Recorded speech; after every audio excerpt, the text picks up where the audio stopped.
coming up on this edition of Southwest TV News. As another long weekend approaches, motorists are being reminded to stay focused on the road, as distracted driving is a leading cause of collisions year-round.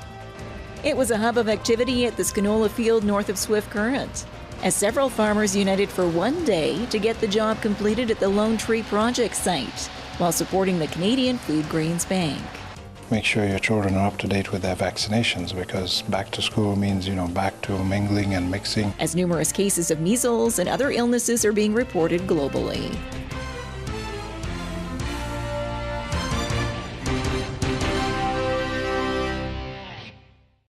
Thanks for joining us here today. Distracted driving continues to be a hazard on Saskatchewan roadways, and you're reminded to slow down and stay focused on the road. As another long weekend approaches, motorists are being reminded to stay focused on the road, as distracted driving is a leading cause of collisions year-round.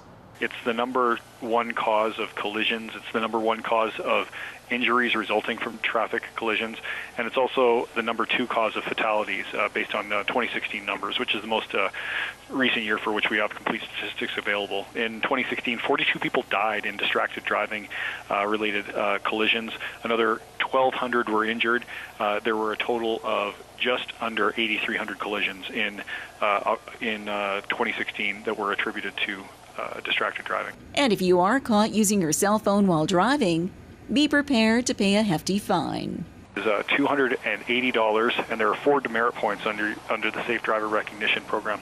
Furthermore, if you get caught using your cell phone twice within a year, you're going to have the vehicle you're driving seized for 7 days, and it doesn't matter if it's your vehicle or your mom's vehicle. And you will also be responsible. The owner of that vehicle will be responsible for all the towing and impound costs. Therefore, to ensure everyone stays safe out on the roadway, obey the posted speed limit and pull over to the side of the road to take a cell phone call or send a text.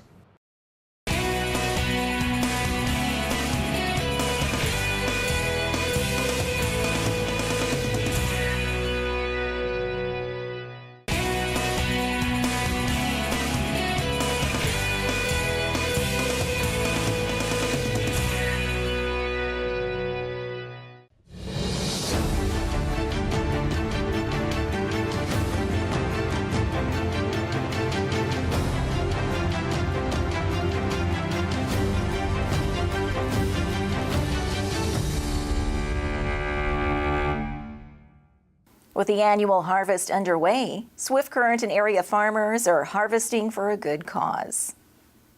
It was a hub of activity at the canola field north of Swift Current, as several farmers united for one day to get the job completed at the Lone Tree Project site, while supporting the Canadian Foodgrains Bank.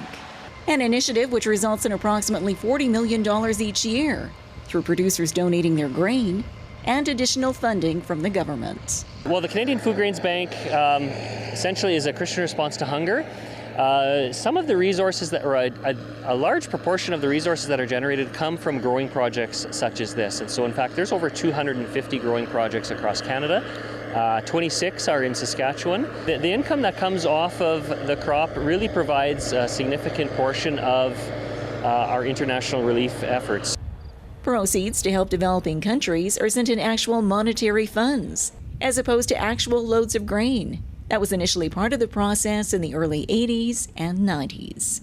John Wright owns a section of land near Swift Current and has supported the Canadian Foodgrains Bank for the past number of years, and says he's glad to be a part of a global initiative, which makes a difference in so many lives. It's 160 acres and it's canola, and pretty well everything is being donated, which is fantastic. And this is for the Canadian Foodgrains.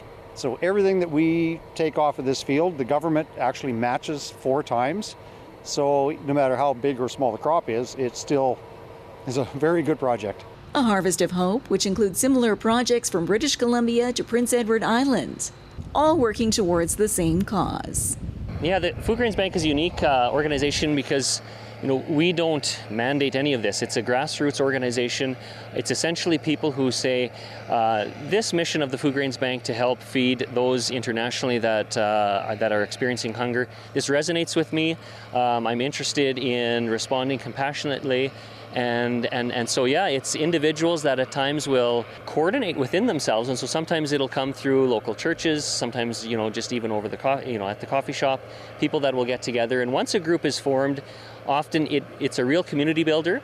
And we often see projects that will go on 10 years, 15, 20 years, not all the time, but people often are quite motivated, and they enjoy working together for a cause that really brings their land and their crop and their time to other places in the world. The Canadian Foodgrains Bank started in 1983 and has since brought together producers from across the nation, helping those in need worldwide.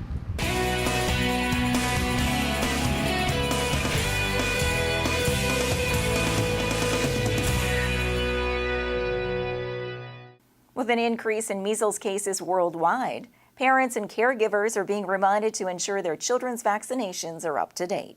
As summer vacation draws to a close, students across the province are preparing to head back to class. And parents are being reminded to ensure their children's vaccinations are up to date, as numerous cases of measles and other illnesses are being reported globally. Make sure your children are up to date with their vaccinations, because back to school means, back to mingling and mixing, and that's a time when many diseases can be spread, and we have a number of vaccine preventable diseases, so it's wise to get up to date with the immunizations.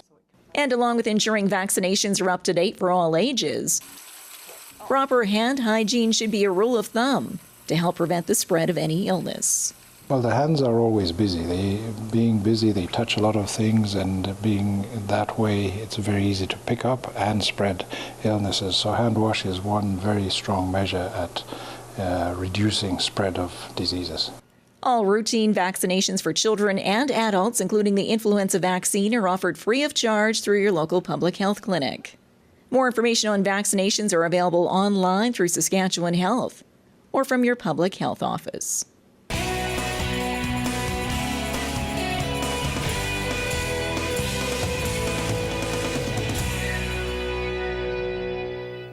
Well, this brings to a close another episode of Southwest TV News, reporting the stories that matter to you. We always welcome your news tips. You can always reach us here by phone at our studio or by email to contact us at southwesttvnews.com. Also, be sure to join us daily online for the latest news from across Southwest Saskatchewan and so much more at southwesttvnews.com. And be sure to follow us on a range of social media. Thanks for joining us here today. I'm Carol Andrews.